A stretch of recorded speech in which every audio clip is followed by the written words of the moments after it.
Welcome, everyone. We're continuing our study of Kohelet this morning. We're in the middle of chapter 8. We're about to go to chapter 9. We're going to go a little bit fast. And today we're going to spend part of our time talking about conceptions of the afterlife in Judaism and the evolution of them. I'm hoping to finish, I mentioned this last time for those of you who weren't here, I'm hoping to finish Ecclesiastes by Purim, and then we're going to be studying Song of Songs, Shir Shirim, afterwards in the run-up to Pesach, which is when we read Shir Shirim, and that should be interesting. So let us begin. I'm going back to Kohelet. We're in the middle of Chapter 8, and our theme has been, we've been talking about divine justice, one of the oldest challenges to religion, which is, how could it be that there's people who are good, who suffer, and people who are bad, who do so well? Why does this happen? Oh God, why does this happen? Why does my neighbor seem to do so well, even though they're so not nice? And why am I doing poorly when I am so nice? And so let us begin. We're going to begin at verse 14. I can't remember exactly where we left off, but it's somewhere around there. Someone correct me if you remember better. Alan, verse 14, Ecclesiastes 8. Here is a frustration that occurs in the world. Sometimes an upright man is requited according to the conduct of the scoundrel. And sometimes the scoundrel is requited according to the conduct of the upright. I say all that is frustration. I therefore praised enjoyment, for the only good a man can have under the sun is to eat and drink and enjoy himself. That much can accompany him in exchange for his wealth through the days of life that God has granted him under the sun. For I have set my mind to learn wisdom and to observe the business that goes on in the world, even to the extent of going without sleep day and night.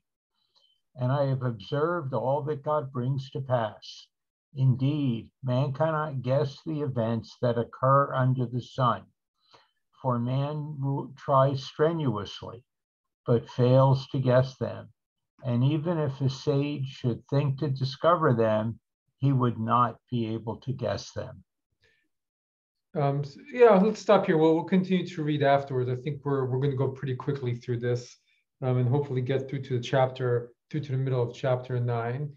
I mean, here, verse 14, it says, here is a frustration, but the Hebrew word is Heavel, which is the same word that we've had from the beginning, which is futile or futility or a breath.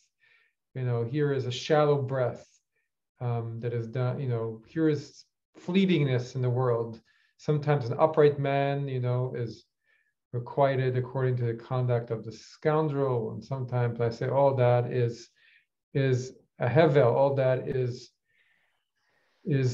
just a breath. So he's talking about divine justice, like where is divine justice, right? And then, so what's his answer? Have your cup of coffee in the morning. Spend your money and enjoy yourself. Yeah. Have your cup of coffee, spend your winters in Spain. Enjoy the light coming through the window in Santa Fe. Run around in the snowflakes and river forest, and just enjoy yourself. I mean, here it says, for the only good a man can have is to drink and enjoy himself, but it says really to be merry, and maybe I think that's probably the older translation. Some of you probably have that. So the only good a man can have under the sun is to eat and drink and enjoy himself, and really it's to be merry, is to Anybody have that translation, to be merry? I have that translation. Okay. And to be merry, which I think is different than just enjoy yourself, just to be merry is, I don't know. Speaking of Spain, the Europeans, they understand this truth a lot very well, don't they? They know how to enjoy the I think I've mentioned this before.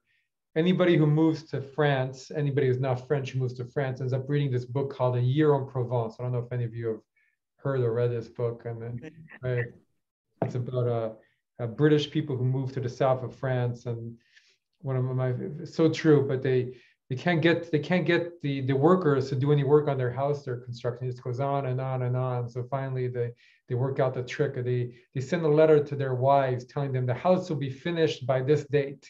So suddenly, because they don't want to look like they're do good, not good at what they're doing, they suddenly will come and finish the house in time for the party and they get it all done.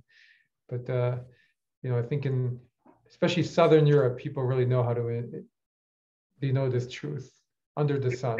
You know how to be patient and wait for the workmen who most of the time don't come. Yes, exactly. Is there any significance to the first sentence in verse 15, the fact that it's in the past as opposed to the present? Really, yeah.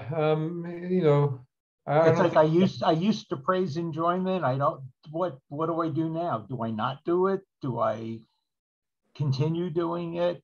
It just seemed tenses in biblical grammar are very complicated. There's only 3 tenses, and they're used in many different shades, so it's hard to quite get the effect of them. But I think the word praise is actually very interesting. How do you praise joy? I mean, who do we usually praise? So the word shibachti is from is the word to praise, and it's the word we find throughout our prayer book, to praise God. This is the word yishtabach, it's from the same root, yitbarach v'yishtabach. So we're praising joy. Is that idolatry to praise joy? I mean, this is the parsha of the golden calf. I think it's a really good word for actually what the Southern Europe is all about. Let's praise joy. Well, joy is a feeling, it's not a figure, so it'd be different than the calf. That's true.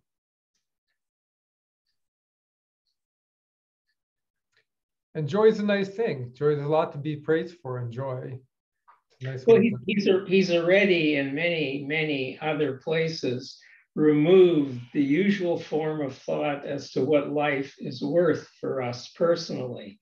And if you remove everything, and if you have no transcendent meaning of anything, it makes sense actually to enjoy yourself as best you can.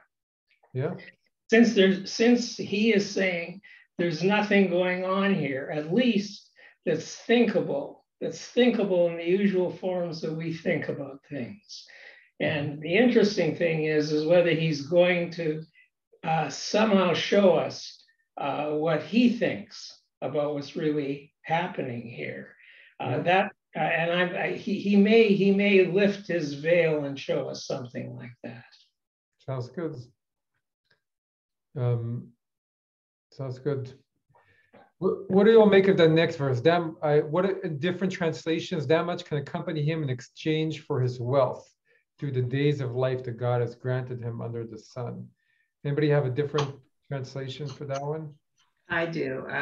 I've got when I applied my heart to know wisdom and to see the conduct that is done upon the earth. For neither by day nor by night. Is that the right? Verse before, it was actually the second half of verse 15 was the word. That okay. What do you have for that? Oh, and that will accompany him in his toil, the days of his life that God gave him under the sun. I think it's better than exchange. I think it's better than exchange. So it's right. Your labors in this world. You work, and if while you work, but you also enjoy yourself, and then that's part of the key to life, right? I think going back again to Europe, but they understand there that you need to, life will pass by, and then you get your golden watch, and it's nice to have have a life too through all of it. Okay. So then we come to verse 16, for I've set my mind to learn wisdom and observe, and 17, and to observe the business that goes on in the world, even to the extent of going without sleep day or night. That doesn't sound very good. And I have observed all that God brings to pass. Indeed, man cannot guess the events that occur under the sun. If man tries strenuously but fails to guess them, and even if a sage should think or discover them, he would not be able to guess them. My sense is he's saying there are some things that we'll never know. We just won't have the answers. You can spend all day and night, and you can really try, and there are some things that are attainable through wisdom and through contemplation, but there are some things that even through that we will never know. And maybe, I'm not sure if he is saying this last part, but is he saying it's better not to even try and pursue them in the first place? Or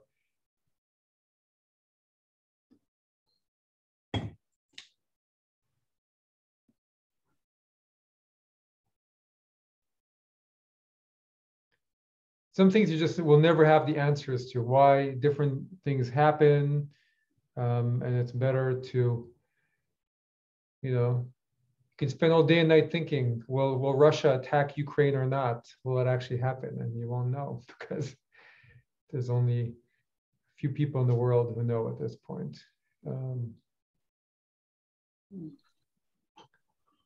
Okay, well, let's move on to chapter 9.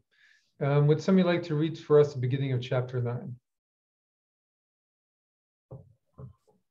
I'll do it. For all this I noted and I ascertained all this, that the actions of even the righteous and the wise are determined by God, even love, even hate. Man knows none of these in advance, none.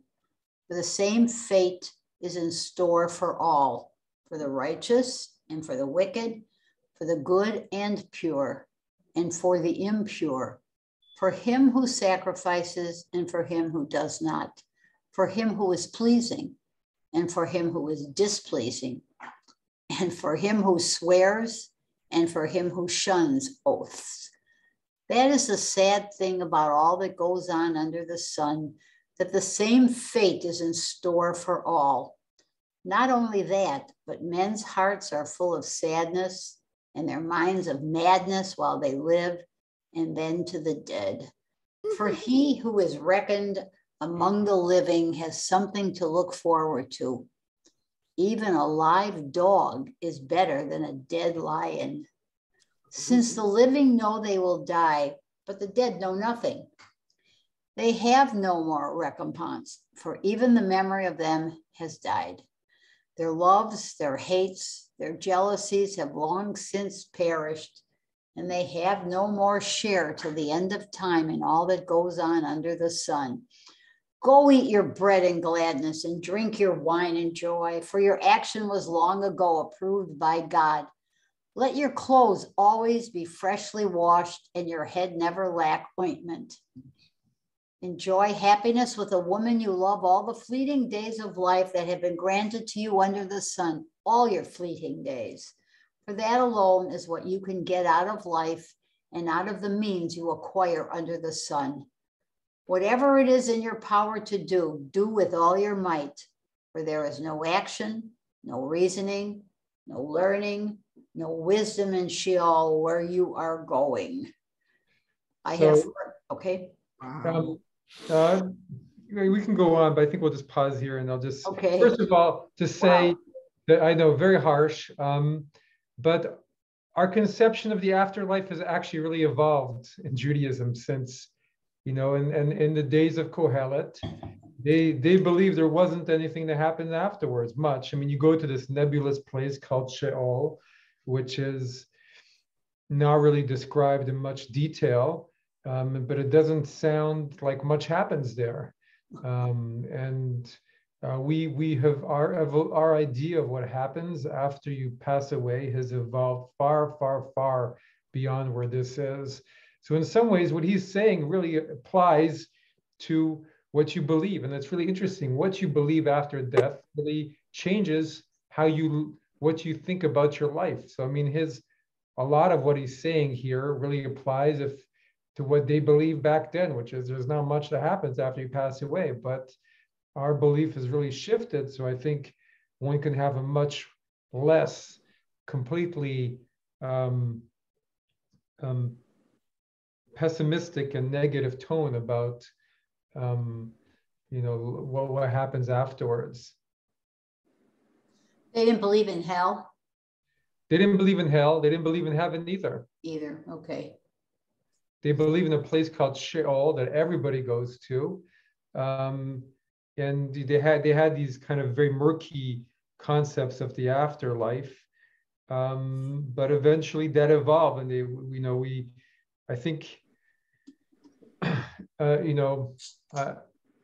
they were more primitive, to lack a word, and so here he is, and this is what he believes. But I think what we believe changes depending on, what we think about our life changes depending on what we believe about what happens afterwards. So he has all these things, and we're going to start to go over them and think about them.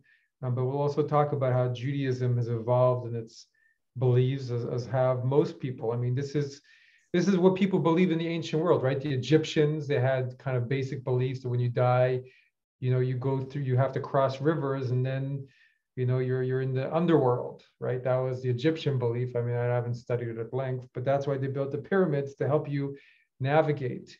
And eventually we came to believe, I don't say believe, but I would say discover, because I think that these are discover places in spirit that people discover, like, wait a second, I have a part of me which is my being, my essential nature, my soul, and what happens to that me, to that I-ness, whoever that I-ness is, what happens to that after I die?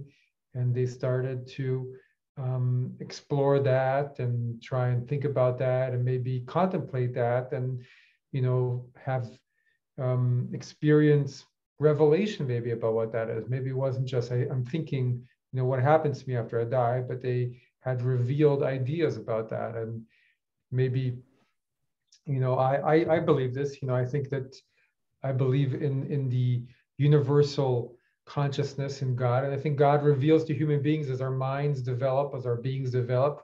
We get fed more of the truth and more of what really is out there. And so I do believe in the evolution of our knowledge in that sense, because if God was trying to feed us what really happens to the cavemen and cave women, I'm not sure they could understand that in their ideas of life that were so basic. But the more we evolve, I think the more we're able to understand the true complexity of life. On the other hand, it's all a mystery, and who knows? Maybe the Bible people had it right and we have it wrong. But I don't like to. Is there a consensus currently as to what the nature of what you're calling the afterlife is in Judaism? So it's true. There's very little consensus about anything in Judaism, because we aren't really a theological religion, right? When you're other religions, you want to enter our church or you want to enter our mosque, this is what you believe. But in Judaism, we don't have that. We have many different beliefs and many different streams of belief. But so maybe just a very short history, right? In the Bible, as we're discovering, they believe in a place called Sheol, which was an underworld, which was not described very much, but which, as Kohelet says, is not much that happens down there. And right in Psalms, it says, the dead do not praise you, right? So why do the dead not praise God? Because when you're in the afterlife, you're in some kind of foggy place. But then, or there's no duration there, or there's no passage of time there, so that nothing happened. So being in eternity is also nothing happening if you're in the usual form that people talk about eternity. Yeah, that's true. Well, there's I guess that the difference is in the biblical idea of that eternal place. It was really very nothing happens in a kind of well, nothing positive either. It just is. Well, afterwards, towards the end of Second Temple times, some of the first ideas that came up and which became a big point of contention and argument between the Sadducees and the Pharisees was what happens afterwards. And the Pharisees started to believe that at the end of days, you would have a resurrection of the dead. So at the very end of days, you would go, after you're buried. And this is one of the reasons why we developed an early taboo against cremation or not having, your bones in one place, because we started to believe, the rabbis started to believe that at the end of days, Mashiach will come, and then your bones, as in the visions of Ezekiel, will all rise up, and muscles, and I'm not sure exactly if you recover your old looks or not, but somehow you rise up. You rise up, and then suddenly you all start to tunnel towards Jerusalem, right? That's why people want to get buried close to Jerusalem, because then Mount of Olives is the pure real estate. You don't have to tunnel for too far. Right? If you get buried in Chicago, your tunnel you got a long way to tunnel all the way to Jerusalem at the end of days, and those are big highways you're going to have to cross of other people tunneling, and it's oy vey. So, yeah. Just be glad you're not in Australia. Oh, good Lord. Remember to take a shovel with. Exactly. So that was why we the burial, and that's why we also bury with a little bit of earth from the Mount of Olives, right? It's kind of like your little map to get back. But the truth is that belief kind of didn't, in its purest form, even though it lasted 1,000 years, even up until now, in certain very Orthodox places, and it's kind of unclear how it's all related to our maybe conservative Jewish theology. But anyhow, around the end of Temple times, beginning of Rabbinic times, they also started to have a belief in Olam Haba, the world to come, which is a place you go to in spirit, and that Olam Haba, the world to come, is a better place than where we are now. That place is a place, at least the rabbis felt maybe.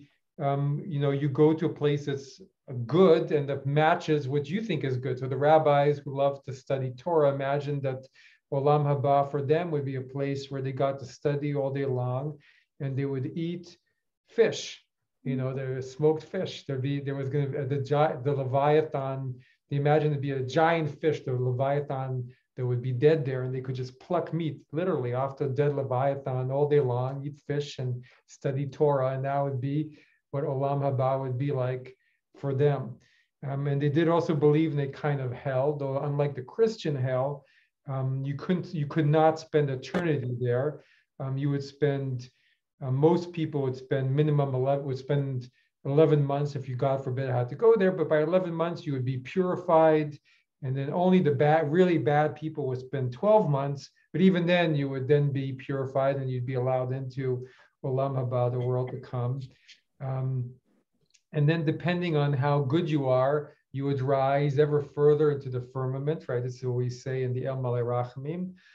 You keep rising further and further into a place of light and pure goodness. And, do things happen there? Things happen there, but they're different and better. I think that's the key word, better than here.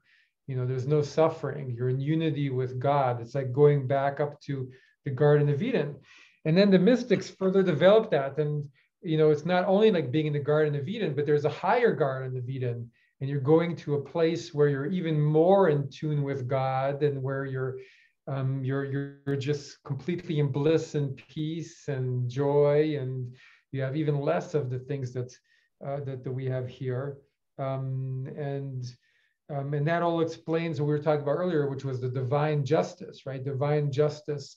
How do you explain divine justice in this world?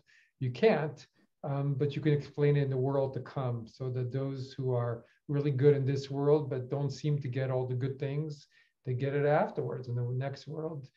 And then it further developed, the Kabbalists brought in the idea of reincarnation, which is, well, you keep coming back, and every life you reap the fruits of your previous life, and you have to make repairs. This is what is distinct about Jewish ideas of reincarnation, Gilgul, which is you have to make a tikkun, you have to make a repair what happens in your previous lives.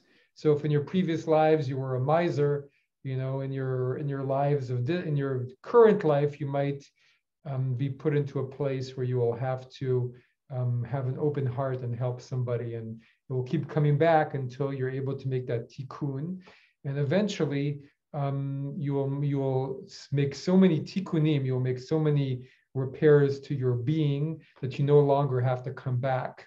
And that's the way the Kabbalists also imagine that the point isn't you don't want to keep coming back, you want to stop coming back so that you can go to a place where all is good, all is peace, all is joy. And so I wouldn't say that belief in the reincarnation among the Kabbalists is not totally mainstream in Judaism. It's just one of, so, you know, where are we in Judaism? Well, I think that, you know, in America, among American Jews, there are probably a lot of people of many of us, you know, who are taught there is no afterlife, or we don't talk about the afterlife, or the afterlife isn't important, or in Judaism, and that there is some element of truth in that. But where we are now is we have all of those beliefs. We have a belief in the afterlife. We have a belief at the end of days we're going to come back up and tunnel to Jerusalem.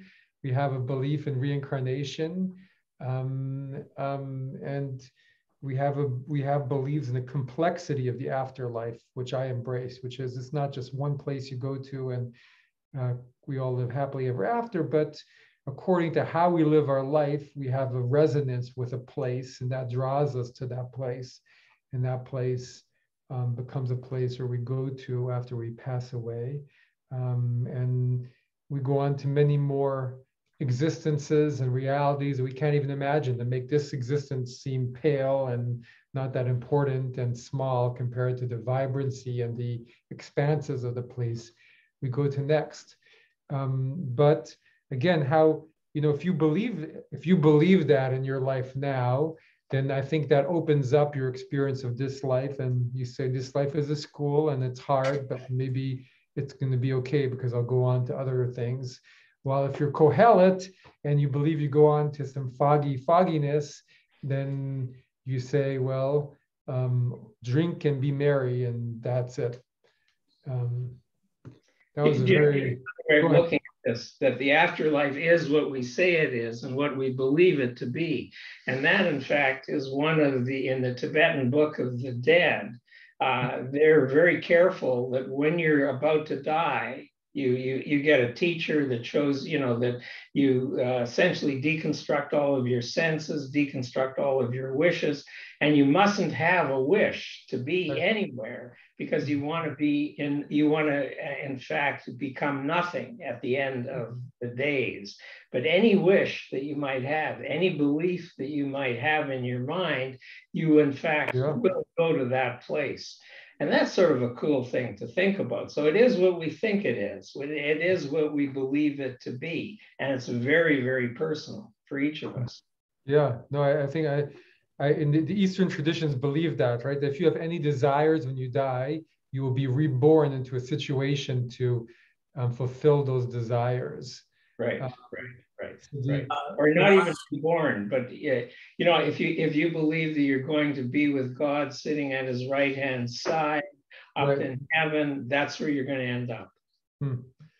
Hence the you know, my grandfather, who was in the movie business, and he was very involved in the Laurel and Hardy catalog. So I grew up watching the Laurel and Hardys, and there's one great Laurel and Hardy episode where they talk about reincarnation, funnily enough, and you know, they're Laurel and Hardy. They ask you, well, what do you want to be? Well, you know, what if you got to reincarnate? What would you be? And Laurel, you know, is always a funny one. I'd like to be a horse. And you know, Oliver just laughs to me and says, "Oh, a horse? What kind of, you know, is that really what you want to be?" And then they somehow go up in a plane, and their plane crashes and they die. And at the very last image of the episode is you see two horses with two bowling hats on top of them. And one of the horses turns to the other and says, "That's another fine mess you've gotten us into." Rabbi, I got a question. Yeah, go ahead. If I'm not mistaken, I thought in Judaism, it's, like if somebody passes away, yeah, and then there's a grandchild born, a lot of times they'll be named after the person who passes. So how does that fit in with, Ooh. the reincarnation? Wow, well, that's a really interesting. I don't think anybody believes that your grandparent is reincarnated in your grandson. That would be scary.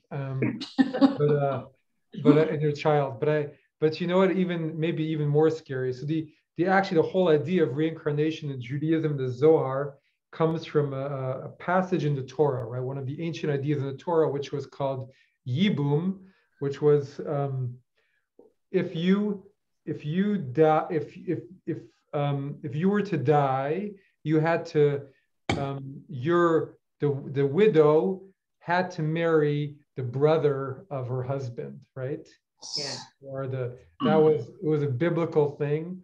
It was at a time where if you weren't married, you had no protection and no food, and so it was kind of like a way of ensuring that widows were taken care of. And it could be stopped, but you had to do a whole ritual to stop it. And some ultra-Orthodox communities still do this ritual, which involves, the husband says, I refuse to take my sister-in-law as my wife.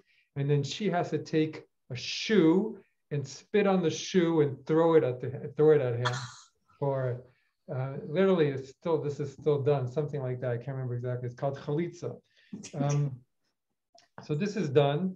But the way the Zohar interprets the Torah, it says, why does this need to be done?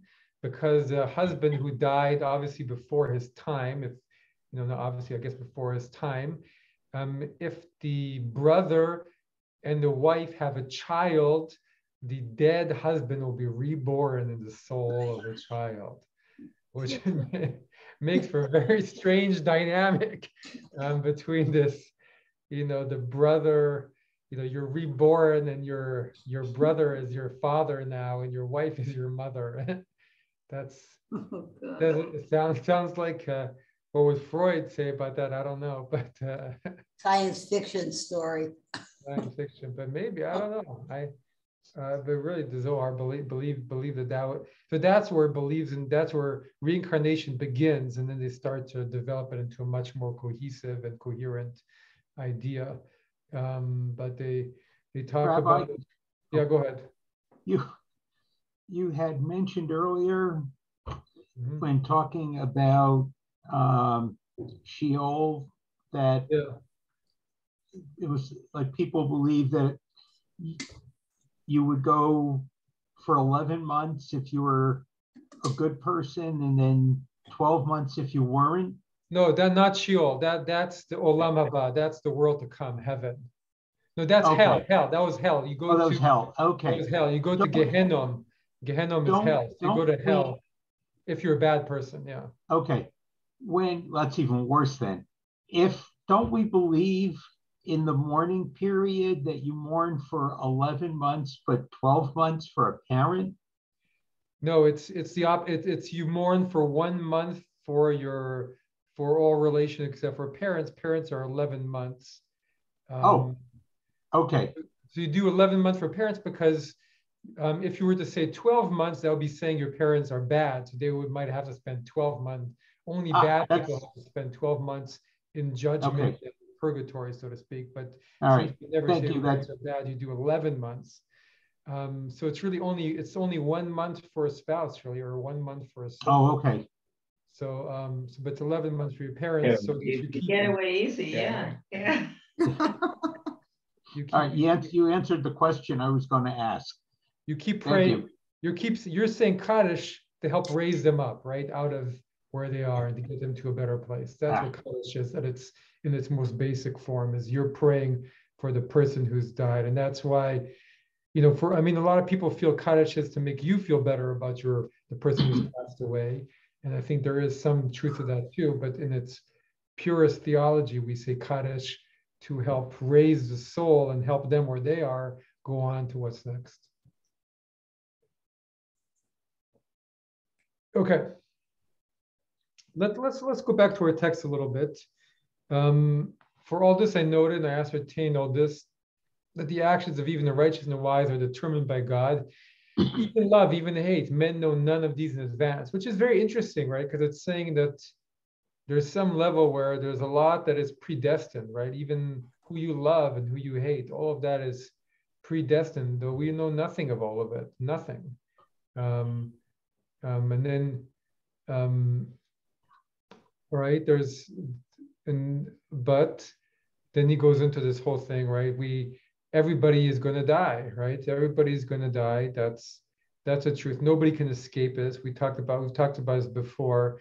Sometimes there's a billionaire who will try and escape death, but doesn't usually work that well. What was the name of the billionaire? The forgetting his name now. Who is famous in maybe his 30s and 40s, 20s, 30s, 40s. Howard Hughes, maybe? Howard Hughes, that's what I'm thinking of, yeah. He was trying to do something like that. But none of us escape death. And that's it says sad thing, but really Quayle says the evil thing. And the same fate is in store for all of us. And then, the truth about life, right? Life in this world, which is also where the idea of afterlife, I think, is powerful. Not only that, but men's hearts are full of sadness and their minds of madness while they live, and then to the dead. Depressing, but I think it's talking about how difficult this life is, and, life is very difficult. There's a lot of sufferings in this life, there's a lot of joys too. But there's a lot that's hard. The older you get, I think the more you see that. My kids don't know that. They don't see that. They're really young, but a lot that's hard about life. And it's actually one of the nice things about, when you have a belief in the afterlife, you say, well, life is hard, but I'm learning what I can at this school, and then go on to something else. For he was reckoned among the living as something to look forward to. Even a live dog is better than a dead lion. Take advantage of your life, take advantage of your life. And I even though I have a different belief in the afterlife than Kohelet, this is what I take from all of this is how precious and beautiful life is too. I mean, life is hard, but life is so precious and so beautiful, enjoy every moment, every day do something that you enjoy. Every day do something that gives you pleasure and joy, and don't get lost and all the difficulties. Just enjoy. Last Monday night, Justin Goldberg announced that David's blessed with his wife and he have a new son. And so he asked, David said, well, give him advice. And like most of us wrote in there, enjoy every day with him. Beautiful. Very nice. Yeah, we did the baby naming a few days ago, the bris. Yeah. When you're, of course, it's easy to say that, but when you're a young parent of a baby, so everybody says, oh, enjoy, it's the best time. But of course, when you have you don't know that because your kids are young, so you don't know what they're like when they're a little bit older or a lot older. So it's hard to understand that advice. And you're running around like a mad person trying to understand how to do diapers and feed and all those things. So it's it's hard to understand much of advice, and Right. and you do your best through all of life. You do your best. You try and enjoy it. You try and hold on to the preciousness of it, and be easy on yourself. Ride lightly in your saddle when life is hard.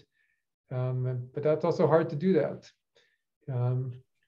Since the living know they will die, but the dead know nothing. They have no more recompense, for even the memory of them has died.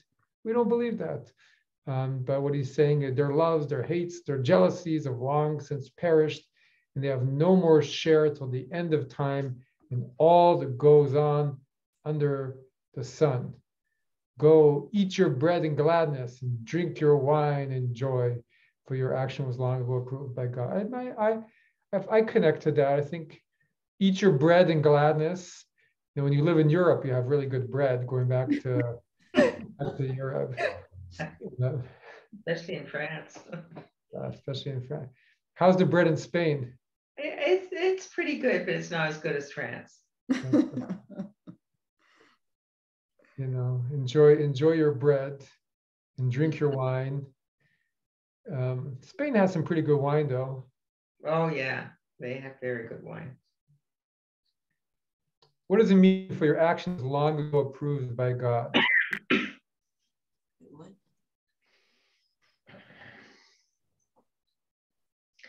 That could mean a lot of things. It could mean that there's something called predeterminism, but I think we think about that in a very foggy way.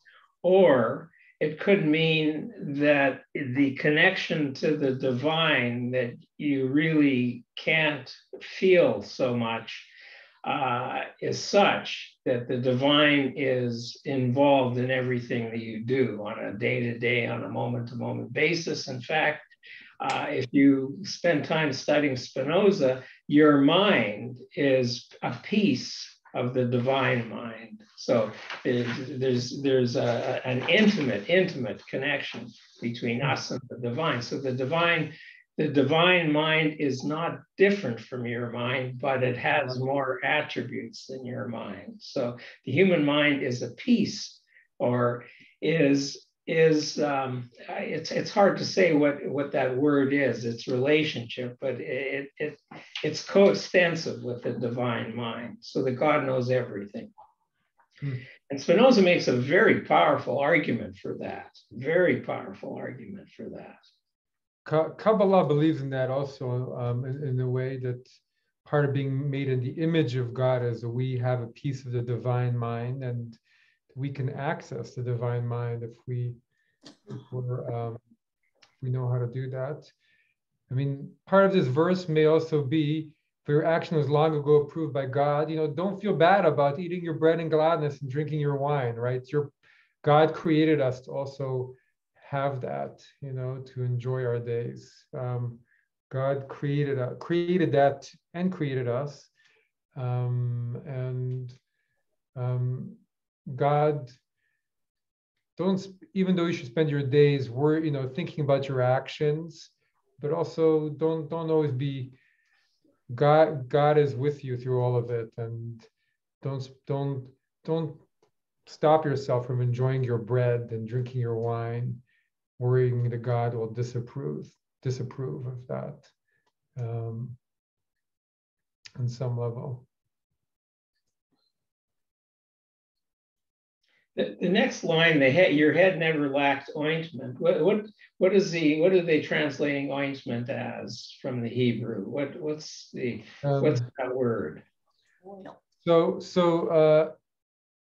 it's oil. Your head had never lacked. Oh, it is the oil. Okay, back oil, and your clothes be freshly washed. So we can interpret it in interesting ways too. But we could also just say, the pshat, the simple meaning is, dress nicely, even if it's a day where you're going to be on Zoom. Don't wear your pajamas. To kind of have you never know when it's going to be your last day, but also try take care of yourself.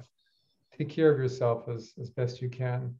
Whatever that means to you, that might mean something different to all of us, but take care of yourself, and take care of your life and enjoy your life. And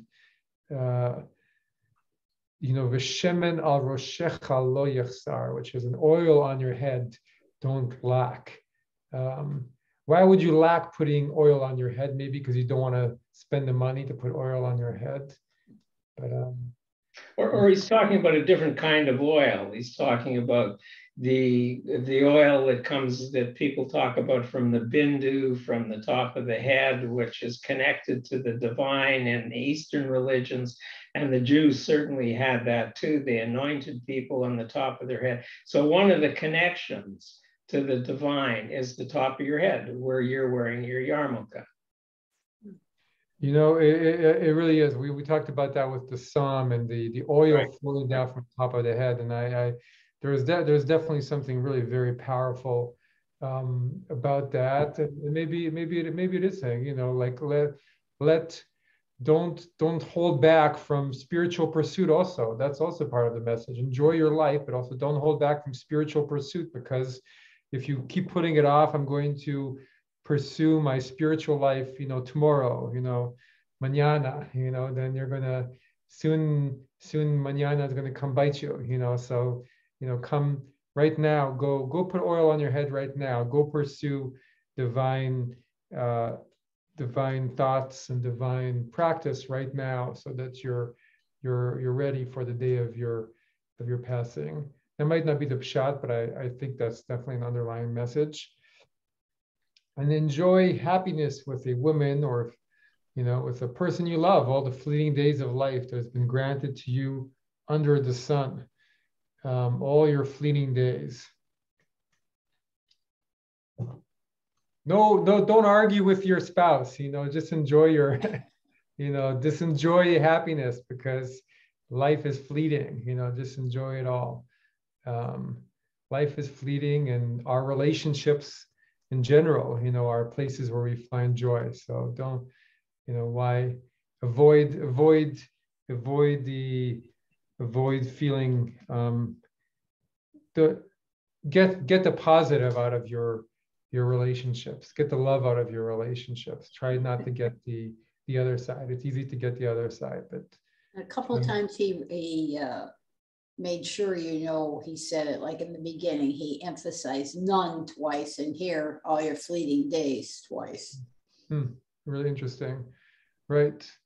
It's making a strong point, right? All your fleeting days, our days are fleeting, but if they're filled with people you love, then your days feel less fleeting, right? That's pay attention, he said. Yeah, exactly. He's saying pay attention to the people you love, and they'll also love you back. And you know, you put love into your kids, and then your kids will love you back when you need them, you know. And put love into your spouse, and then your spouse will love you back when you need them, you know. And for that alone is what you can get out of life and out of the means you acquire under the sun, right? A lot of the other things that we put energy into, you don't know if you're going to get that back. You know, you know, you can put endless. I've been playing more and more tennis this last little while, but you can put all your energy into learning how to be not that I'm a very good player, but you can put a lot of energy into improving yourself as a player in the sport, but then you have an injury and you can't play your sport anymore. Or, you know, your work, you never know if it will last. But hopefully much of the time, if you put that energy into your relationships, a lot of the times you're able to harvest that. I'm not sure if that rings true or not. Not always, but one hope that is the case. Let's go on. We did do this one verse. Okay, so we can finish with this verse. Whatever is in your power to do with all your might, with all your koach. For there is no action, no reasoning, no learning, no wisdom in Sha'al where you are going. What do you take from that? Whatever is in your power, do with all your might.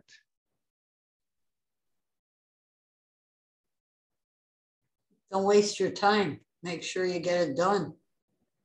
Yeah. Because in the next place, there's nothing. Yeah. Do everything fully, right?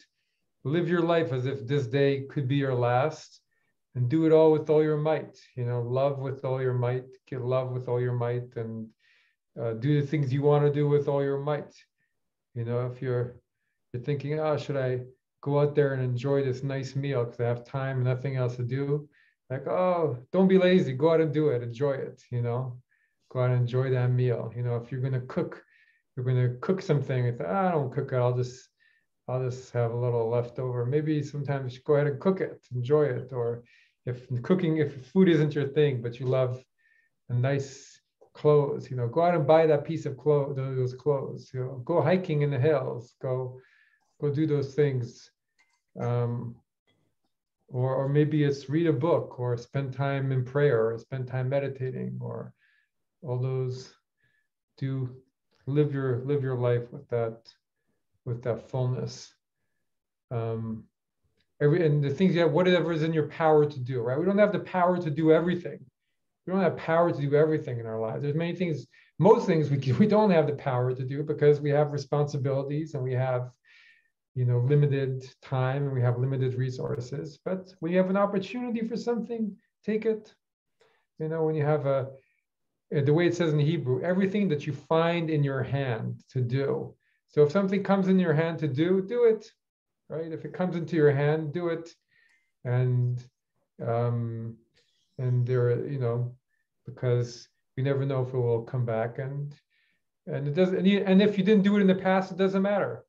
Every day is a new day. So every day when it comes back, you know, if something comes into your hand, just do it. You know, it doesn't matter what happened in the past. Who cares? Past's already gone. So if tomorrow something comes into your hand and you want to do it. And the rest, do it all. Go ahead. There was an article quite a while ago, and it was interviewing elderly people in a nursing home. And this is like years ago. And it was interesting because they asked the folks what they regretted the most in their life. And it wasn't the things that they did that they wanted to redo.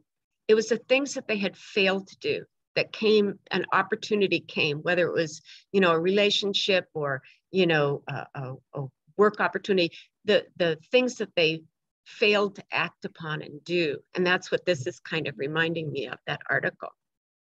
Really interesting. You know, I think we all of us are haunted by those on some level, you know, and that's just part of being a human being. And it's right. So I wish I'd gone to Hawaii. That might not be, you know, that might not be one, but unless I had the opportunity to go, and that was something I always dreamt of. But you know, it's not the things that not only the dreams, but it's the dreams that were in your hand, right? The dreams that were in your hand that you could have actually done. And so it's never too late to do them, right? And go ahead, Anne. That's it's always powerful to think of those and to live our life with those. So anyway, maybe end with a bracha for all of us, that we all, as best we can, when those opportunities come into our hand, that we're able to give them all our might, and not think about the past ones, but the future ones and the present ones, and not worry about the past ones, and that we should each find a feeling of blessing and living the life that we have and the preciousness of life that we have. But also each one of us have faith in finding in that there is something, however we each believe, that comes afterwards that will bring us peace, joy, and solace to us and our family members. Nice to see everybody.